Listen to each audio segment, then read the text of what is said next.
Nelson is either the best friend ever, the worst boyfriend ever, or maybe just needs to stop being so close with literally everyone in the house. Plus, it's another guy's daily challenge day because I guess that's a thing. Aneesa, she likes her partner this week. Bananas, he turns 40. Devin continues to be sneaky awesome now. Jay and Michele, they reap what they have sowed. And does Amber give the worst hugs or something? Like, seriously, what the hell did this girl do to deserve all the shit that she keeps on getting even from her friends?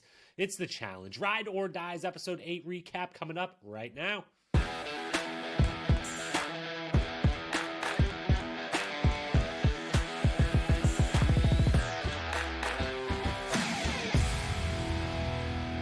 What up, my fellow challenge lovers? Welcome to The Challenge Historian, where we dive deep into all things MTV's The Challenge, past, present, or future. If it's happening in the Challenge universe, then we are here to document it. I am your host and dedicated Challenge Historian, Jacob Hollabaugh. Thank you so very, very much for being here with me tonight to talk Ride or Dies, episode number 8. The season continues on. We're at least at the halfway point. Please let us be past the halfway point. Please don't let this go more than 14 episodes or something crazy like that. It's the first time we've been here since last Friday because you might have noticed we missed Monday. We were supposed to be doing Australia recaps, but alas, we could not. Reason why? The same reason why this podcast might sound a little bit different. And if it doesn't right now, trust me, by the end of all of this talking I'm about to do, it's certainly going to. I, unfortunately, while I had a lovely Thanksgiving, got to visit some family and friends and eat all the good food, I also caught the flu, like the capital F flu.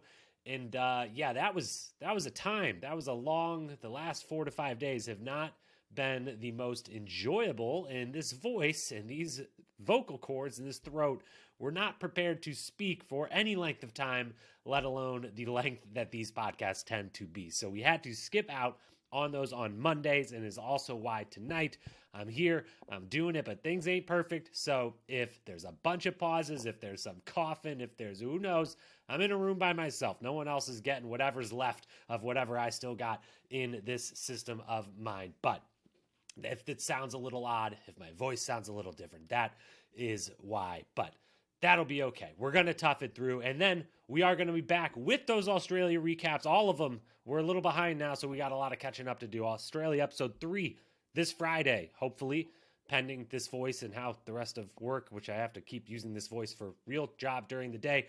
The next few days, we'll see how that goes down. But on Friday, Australia episode 3. Try to do episode 4, then right away on Saturday, so we can do episode 5 next Monday. And then we're still not totally 100% caught up with where the real-time results coming out of Australia are, but we'll be getting damn close. So we're going to get caught up with that Friday, Saturday, and Sunday. Also on Saturday, of course, Survivor Saturdays with Paige over on Most Likely To podcast feed. So check that out if you're watching Survivor. Haven't quite got to the episode tonight, obviously, because we're doing Challenge first, but I can only imagine it was another good one. It's coming very near the end of that wonderful season. So make sure if you're watching that, check out Paige and I's recaps as well. And then also, fair warning, this is not programming notes. We're just moving into warning for the challenge community out there.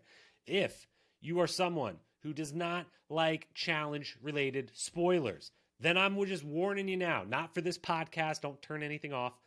Warning you to stay maybe off the social media streets for a little bit there, because I was on the Twitter, I was on the Instagram during this episode, and I started to see some things popping up as if maybe the global tournament finished filming today or yesterday or sometime in the last 24 hours, but it sounds like some people know who won. And I thankfully avoided actually seeing anything of that nature of who actually did win, but I saw a couple notes that were at least leading me to believe that a winner has been crowned somewhere wherever they are filming that season and that it is done. And so if you are someone who wants to avoid all those spoilers, there was a lot more challenge faces and personalities out from the challenge media sphere talking about these particular the season that just wrapped filming than usual. I definitely usually have my screeners up. I only follow certain people for those reasons, and there was some stuff starting to break through. I just had to get off. I just had to exit. It was like, I guess I ain't looking for a while. So just know them spoilers are out there in full force right now. So if I was you and I wanted to avoid them, maybe we just get off them social media channels for a little bit here. And if not, if you're still going to be out there, just make sure, tread carefully, watch your step. You might see something you don't want to see. Thankfully, I didn't see anything consequential to my enjoyment of the season or my knowledge of who does what on the season. So we're good and clean there, and hopefully I am going to stay that way. So that's your warning. Those are your programming reminders. That's why this voice sounds a little odd tonight. As for episode 8 of Ride or Dies, we're going to break it all down. We're skipping the Cliff Notes recap, mostly because there's a lot to cover here. And again, the voice thing is, we're just going to skip the Cliff Notes recap. I don't have to give a reason. It's my podcast. That's just what we're doing. We're moving right into the storylines. Let's go. There are a lot of big storylines from the episode, a lot of decisions worth discussing, and we're going to do a little hybrid model. Normally, we either go with just what are the straight storylines, boom, boom, boom, boom, boom, or walk through the episode, talk about every segment. We're kind of going to do a hybrid right now because we got, I think, 5 topics to discuss, and I'm going to discuss them in the order they kind of happen or culminate in the episode. So it's a little bit of both, but we ain't touching on everything. We're hitting the most important things, and we're going to start with the least important of those most important, but it was early in the episode, and I do think it's worth discussing, and that is Johnny Bananas' birthday. The birthday boy is 40 or turned 40 months and months ago, whenever this was actually being filmed. And I gotta say, pretty lackluster birthday party. It was in the next week on last week, and I was like, oh, that's nice of them. They're gonna have a big birthday party. No one's there other than Nani is actually friends with Johnny, really, of this cast anymore. And Aneesa's kinda not really even that much. But, it was a little lackluster, and it did make me remember when, maybe you remember this time. Remember when the challenge, everyone on the show was 21 to 26 years old? Remember way back when people were 18, 19, 20? There was a couple 21st birthdays celebrated in challenge history, okay? The Miz famously celebrated his 21st birthday. Timmy stayed up till midnight just to cheers him and then go to bed on Miz's 21st birthday way back on Battle of the Seasons. That will not be the only Miz Battle of the Seasons reference tonight. You bet your bottom dollar. But yeah, it made me feel very old to realize that Bananas is 40. And yeah, they rub the 21 seasons in your face over and over. And yeah, I'm an old man. I've been watching this show a long time. And I hope to be watching it until I'm an actual old man. I just hope that not old men are competing on it the entire time that I continue watching it for the rest of my life. So, made me feel a little old. I did they threw the pillows at him. That was a nice touch. That was a nice callback to some earlier days when the throwing the pillows at the clue reader was a great gag in the challenge house. Led to some people being very upset that didn't understand the deal, or maybe sometimes when people threw those pillows a little extra hard at certain people. But it also made me realize no one else there knows to do that or knew about that. That was Johnny's decision, right? And that made me think, did Johnny plan this entire thing for himself, or was it just Johnny and Nani we should get a little camera time, it's your birthday, and everyone else was sure, cake, whatever. Horacio was I'm down for anything. I'll smash cake in his face. It's oh, yeah, I feels like Johnny maybe planned this lackluster birthday party for himself, which would track. And final thing about it, it just kind of summed up that, Captain Save a Show isn't that important to this season, really. He kind of is. He's a part of the group that everyone's been going against these last few weeks that are making things interesting, making things exciting. I was certainly thrilled to have him and Nani on this season. It was fun when they came out the first episode, but it just kind of feels it's just not, we've finally found this next crop. They're not nearly as young as they used to be, and some of them have taken quite a few seasons to get here, but we got this other crop of people who are the interesting people this season, and are doing a great job, and are kind of going against you and this other alliance that's kind of been a little stale over the last few seasons, and we're having a lot more fun with them. And it just kind of, this lackluster birthday party kind of reinforced how much fun I've been having with everything else going on this season. Let's talk Daily Challenge, all right? Daily Challenge this episode, really, really, really cool. I liked it a lot. I saw some people while I was still on social media before I realized it was a hotbed of spoilers and I needed to get the hell away. I saw a lot of people being They're kind of over the whole running on cars or why they always have to be on cars and semis and stuff. I'm not always over it. If the game's designed cool, I think it's cool. I thought this one was really cool, except only if both people have to do it. Why are there suddenly one person challenges on a pairs season? It's a partner season. Why are both partners not having to go here? Why does one partner only have to climb in and out of a window while the other runs across cars repeatedly? Why not both go at the times together? It doesn't seem like it takes that long. It seems like there's plenty of time to do this during the day. I don't know. I don't get it. And making it even kind of maybe worse, or just solidifying the bad decision that I think it is it's clearly a guys have to do the running and girls have to be in the car because Kenny goes over Casey. And yes, I just mentioned Kenny and Casey more than they got seen or talked in the episode.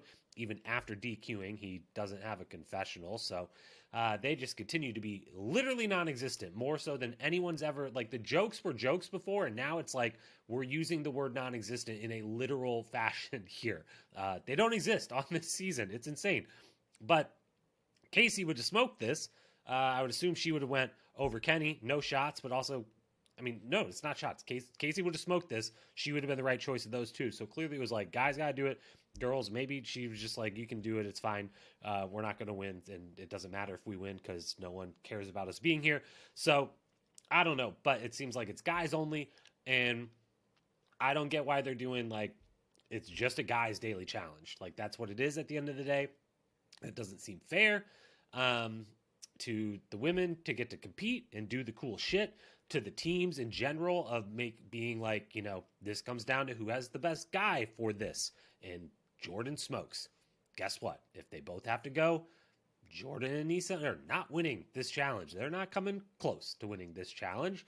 And, you know, if I'm a Casey, if I'm Tori, and like Devin did really, really well.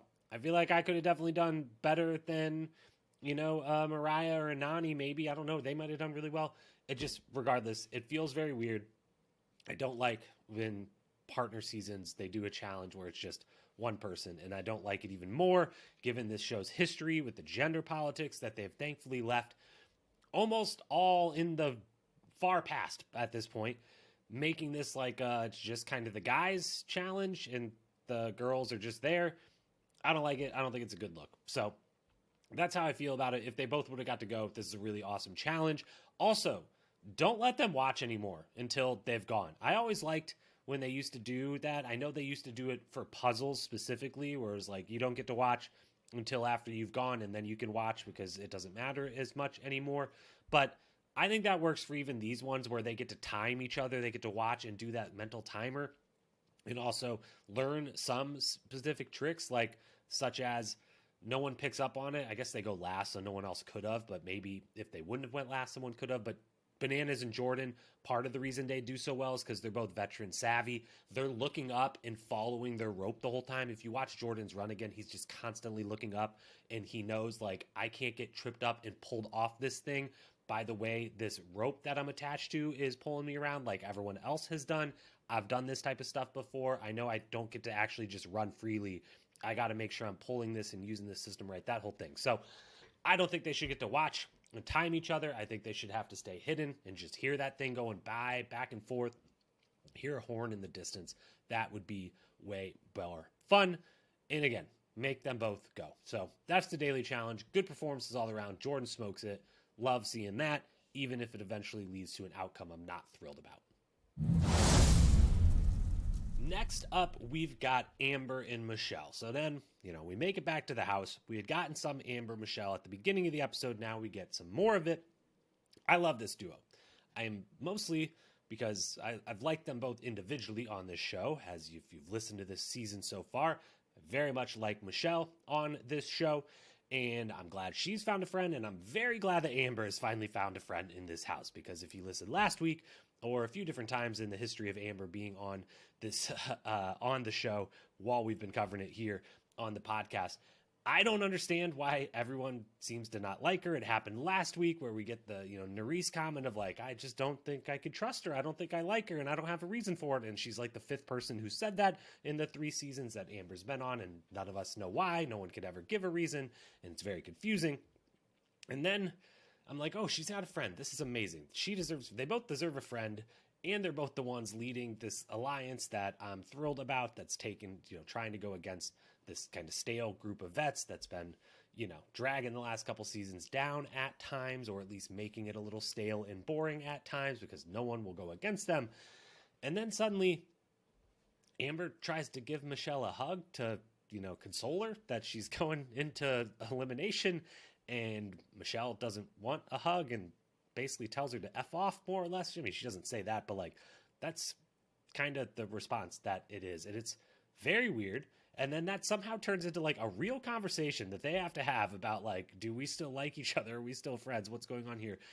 It is just, it was an unforeseen circumstance, certainly. And all as it was happening, I was just like, dang, Michele and Jay are going home, huh? Because they kind of turned this little moment that was super strange into like a thing, and we had to see the follow-up conversation and all of that. And I was like, yeah, Michelle's definitely going home after this one. I feel like this is too clear of editing.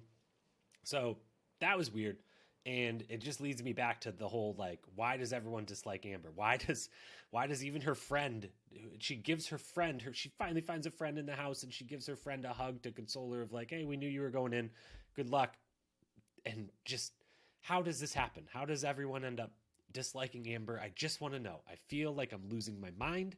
I feel like that, again, like I said last week, the more times this happens, you almost have to accept that it's true and just we're not seeing something. But also, the further we go here, the further we would see something by now, other than her just being like a sweet, wonderful person who's pretty good at this and who has won a challenge before. And it's just, none of it makes sense. So I liked that duo. I was sad that that duo is not going to continue in the house together. Speaking of duos, then we move to the fourth storyline, and probably ultimately the biggest story of the episode, and that is Nelson and Faysal and Olivia and the love friend triangle of trust and who's gonna save who. Just complete chaos for Nelson. Nelson, he really, we talked last week about the incredible ascension to the top of power in this game, and then immediately somehow found himself at the exact bottom while holding that power in his hand. Just an incredible fall last week based off a couple bad decisions, and then is put in a position this week where he's got to make his life even worse. He's got to make another decision. This time, he doesn't have a good or bad way to go. There's no right answer in the situation he ends up in. But let's backtrack and get up to that decision here a little bit. Jordan and Aneesa's picks, straightforward, exactly who they should have picked, handled it in all the right ways. And by all the right ways, I mean Jordan does, Aneesa mostly does, except for the trying to play nice with Faysal at the bar. That was kind of laughable, and I was like, yeah, you're good try. I was really, really happy with how my guy Faysal responded to that one. But they make all the exact perfect picks. They pick exactly who they should. They're smart. They're vets. They knew. They've been planning. They know how to play the game. They make all the right picks. There's nothing really to discuss there. Then, good thing the one person Faysal has been talking game with, because we learned he hasn't been talking game with Aneesa or Jordan, which, sure, why, he didn't want to talk game with you when he was your partner on Double Agents. That's the reason you kind of don't like him originally, and then, your best friend calls him a walking mistake, so he also doesn't really, I never got where Aneesa was coming from here, that, like, her and Faysal would maybe be working together or friendly, and, he's just being friendly because he's kind of friendly to everyone until he doesn't need to be. But he is talking game with one person, and it was the smartest choice he could have made, ultimately, because that is his roommate, Nelson. And he's been quiet to everyone else, but one person he talks to comes in clutch. Because him and Nelson, we see at the beginning of the episode, whether, we don't know when all these conversations are happening the way they're editing this, so maybe this was perfectly timed conversation between them to talk about the past and be like, hey, remember when I did that? Yeah, like, are we good now? Like, you're safe with me, right? Like, have the whole conversation. Maybe that really did happen the day before the daily challenge, and then all of this happens, or maybe it happened in the moment and they made it look like it came before. Who knows with the way this thing is editing. But it's a good thing they had those conversations, because then Nelson gets put on the spot. And it's obvious this is going to happen the whole way through. Once we know these three are going to be in the draw, they're setting it up and they deliver on it. Nelson has to pick Faysal and Mariah, Olivia and Horacio. And does he make the right call? Well, there's part of me that would say no, he does not, because Faysal and Mariah are better suited to beat you in a final, so pick them. Olivia and Horacio will have you as their number one. Faysal and Mariah will have you as number two behind Casey and Kenny, of all people. So pick Faysal and Mariah. And you've got your history as an out for why you did it. So pick Faysal and Mariah. It seems pretty easy. So no, he didn't make the right decision. But also, actually, he did make the right decision because he's known Olivia for 3 weeks, 4 weeks, however long they've been there, plus the quarantine. So not all that long. And Nelson falls in love with a new person every week within a challenge house that he's basically ever been on. So stick with your boy and stick with the team that then maybe you could at least be number ones. You're kind of got nothing after last week. Now you at least got something. Either way, I don't know. What I'm trying to say is there wasn't a right answer. He truly was in a no-win situation, but also a no-loss situation, because both people seem to fully understand the no-win situation that he was in, and there was just the luck of where the alliances in the house are, and the fact that with 9 teams left, they're still picking 4 to go down there, which, of course, is likely to change next week, but he doesn't make the right call. He doesn't make the wrong call. He just makes a call. I personally, obviously, as a Faysal fan club leader myself, was thrilled with the call that he did make. Final storyline to discuss then is the elimination, the end of the episode. The Tower of Hanoi puzzle strikes again. My favorite puzzle that they can bring into the challenge house, a true classic in life and in the challenge. I mentioned it before. Here's where that second Miz on Battle of the Seasons reference is coming. The Tower of Hanoi puzzle first seen costing Road Rules the title on Battle of the Seasons Season 5 when Miz figured it out for Real World and got them the win in one of the first ever true kind of finals, if you will, that there ever was. It wasn't all that long, but there was a little paddling section / swimming. There was a little running on the beach. There was the Tower of Hanoi puzzle. It was kind of stages of a final, just extremely short version of what we would know. So the Tower of Hanoi puzzle is back. This one, though, a great game, great concept, one person in the wheel spinning around. Love everything about it, except for one thing, the crowd noise. Again, I said it before, I just really don't like it. We talked about it earlier this season. It decides this game. Again, it decides this game. They both seem to have the puzzle strategy down. Maybe, because Olivia maybe took a little guidance there at the start, maybe really was basically listening to what they were saying up on stage. Tough to tell, but either way, it comes down to speed between the two of them and hearing each other, and Jay and Michele cannot hear a thing and stop moving for multiple times in this, and it's because they can't hear because everyone else is yelling, and I don't like it. I know I'm not going to do the whole rant again, but I know it's part of the game. I respect that it's part of the game. I don't know that I think it shouldn't be a part of the game, but I also know that I absolutely hate it, and even more bias is here because I wanted Jay and Michele to stay, which, speaking of, Olivia and Horacio first. Olivia remains absolute star, absolute star. Horacio remains nice to look at and seems to be very good at these challenges, but without Laurel there, his star power, fading a little bit, but Olivia, super duper star. I didn't want to see her leave, but I also, once it got down to this matchup, did want to see the rookies leave because Jay and Michele, we owe them so much. They really turned this season into something really awesome and fun for the last few weeks. They should have thrown in Bananas and Nani, sure. That was a mistake, but it was also entertaining because they made a mistake and then did better the next week around and continued to shake this whole thing up and go against the Vacation Alliance, everything everyone's been wanting for multiple seasons in a row. Nelson was the one who kind of really fucked it up last week. And yeah, Jay and Michele brought so much this season. I love them both individually. I think they're both great for the show. I think they're both good players with obvious weaknesses, which is also perfect for the show. Bring them back. Love Jay and Michele. Hate to see them go. Really wanted to see them run a final this season, but I appreciate all the contributions they have done to be the driving force behind why this season has been awesome in the middle portion of it the last few weeks. Moving into the awards, we've got Best Quote, Moment, and MVP. I was not able to record the episode audio again this week, so we've got just me in this piss poor voice reading these quotes to you tonight. But we got 3 nominees. First one, Devin, quote, people regularly refer to me as Fat Tom Hardy, so I feel like I'm right where I need to be, end quote. Incredible stuff. I love Devin's quotes all times. I love Tom Hardy. I love action movies. All of this works very well on your boy. Number 2, a long nominee here from Jordan, quote, catch a glimpse of Jay's face and he's defeated. Someone stole his toy, knocked his ice cream out of his hand, and popped his balloon. Buddy, you should have done better because we're still here. We're like cockroaches. You can't get rid of us, and now we're all up in your sandwiches, end quote.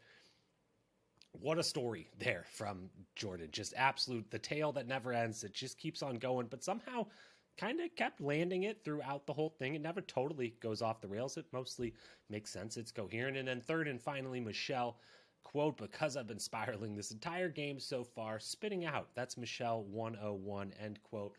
Love that. And, the self-deprecation, always going to work. But of those 3, Jordan's was a little too tried hard a little bit for me. It's too much. Only if half of one of those, just either half of it maybe wins on its own, but because it's too much, I'm going to go ahead and give it to Devin.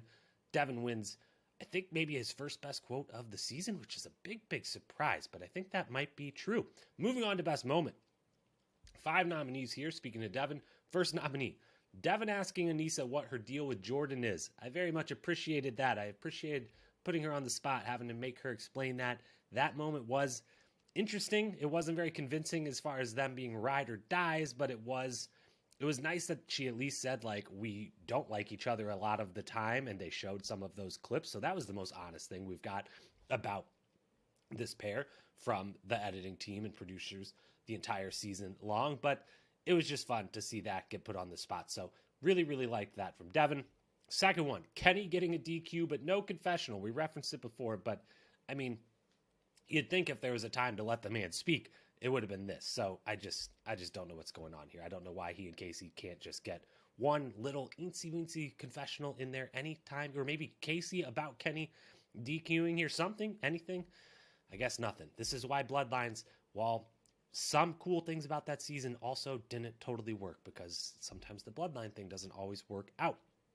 Third nominee, Jordan's run in the Daily Challenge. He's a monster. It was awesome to watch him. You knew there was a couple people during this challenge who were like, oh, they're gonna eat. They're gonna do so well at this. Jordan was one of them. I fully expected him to win, and he went out there and won, because that's what he does. Give him something he's gonna be good at, and boy, he's gonna be great at it. Fourth one, Faysal getting smart-assy with Aneesa at the bar, referenced earlier. Loved everything about his reaction to her trying to be friendly after the fact again, and him just be like, no, it's good. We never needed to be friendly in the first place.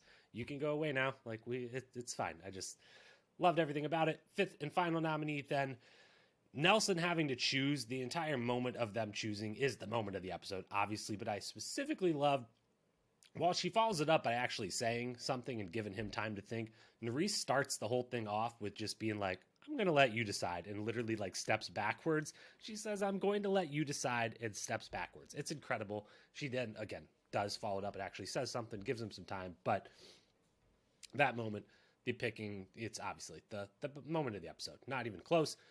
And then as for the episode MVP, top 5, Faysal 5th, Nelson 4th, Olivia 3rd, Jordan 2nd. All 4 of them put up great performances, I thought, but the winners, because I like them so much and I'm going to miss them so much, and because they were, honestly, as much as anyone, even though on the losing end, the MVPs of the episode, got to give it to Jay and Michele, just out of respect for everything they've done this season. They got to get one more win somewhere under their belts, and why not, from some random podcaster handing out episode MVPs. So here's to you, Jay and Michele. We then come to the power rankings and predictions. And on the power rankings front, they fell from the top spot last week for the first time all season. And guess what? They're already back on top. Devin and Tori retake number 1 spot.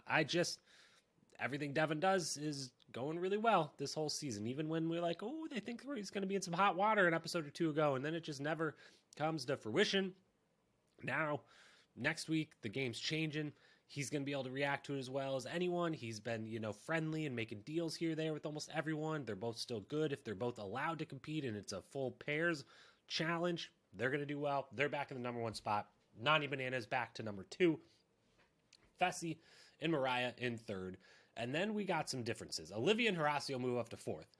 I think they can make a final. I think they could win a final if they get there. Amber and Chauncey in 5th. I don't think they can win the final, but I do think they're going to get there. Nelson and Nerese in 6th. I don't think they can win a final, and I don't know that they're going to get there. Aneesa and Jordan fall all the way to 7 after a win. How's that happen? Because we're just getting too close, and literally they have no chance of winning the final, and so they're in 7th now. And Casey and Kenny in 8th, because please just let them go home at some point. So then maybe we could hear from them. If they go into an actual elimination, they're going to have a confessional. It has to happen. If it doesn't, that would actually be all-time amazing from the editing crew. If they were like, they go into an elimination and we don't get a confessional the whole episode that they end up going home in, that would be wild. That would be crazy. But they're in 8th. As for predictions, Jay and Michele were in our preseason finals predictions. We're now down 2 of those. We've got 3 left. Bananas and Nani, Tori and Devin, Chauncey and Amber. Tori and Devin as our winner picks still remain. And for the 2nd week in a row on our weekly predictions, we went over 3. We said Jay and Michele would get another win and the vets would remain on notice. Nope. Faysal and Mariah would pick the vet side. They didn't really pick a side, so that doesn't count. And then I said boldly that Kenny would have a single confessional. Didn't happen. So for next week, we've got to get some right this time around. So these are the 3 I'm going to say. 1, there will be a format change. Maybe a little cheat in there. 2, Aneesa is not going to like her partner next week. I don't think Aneesa is going to like Jordan next week. She goes hot and cold with him. I think next week's a cold week. And 3rd, I'm saying it again. It has to happen. It has to. Casey and Kenny will speak. That is the 3rd and final prediction. So with that, that is Ride or Die's episode 8. We made it through barely. The voice is really, really hanging by a thread here. So hopefully we will be back on Friday with Australia recaps. We will see how this throat is doing by then. Thank you so much for being here with us tonight. As always, hit that follow, subscribe button wherever you may be listening, and go follow on Instagram at Challenge Historian. DM me there if you want to chop it up about the challenge. Thank you all for being here. We'll talk to you again soon. Peace.